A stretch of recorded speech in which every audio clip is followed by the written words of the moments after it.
Augšstilbes stiepšana.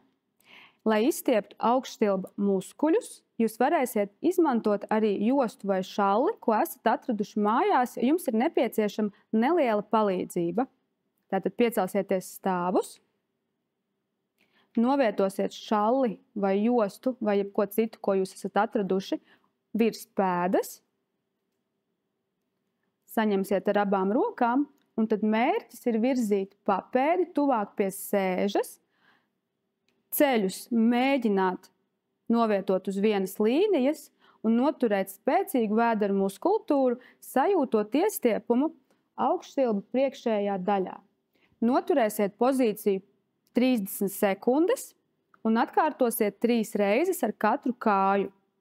Ja jums nav nepieciešama josta vai šalle, jūs varat izmantot arī savu plaukstu, satverot tās pašas puses pēdu, mēģinot ceļus noturēt vienā līnijā, papēdi tuvināt sēžai, noturēt spēcīgu vēdera muskultūru, taisnu muguru un just, kā iestiepjās augšstilba priekšējā daļa.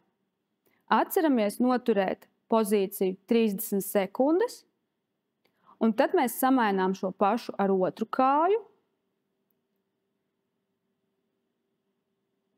Noturam arī šeit 30 sekundes un atceramies atkārtot stiepšanās kustību vismaz 3 reizes uz katru pusi.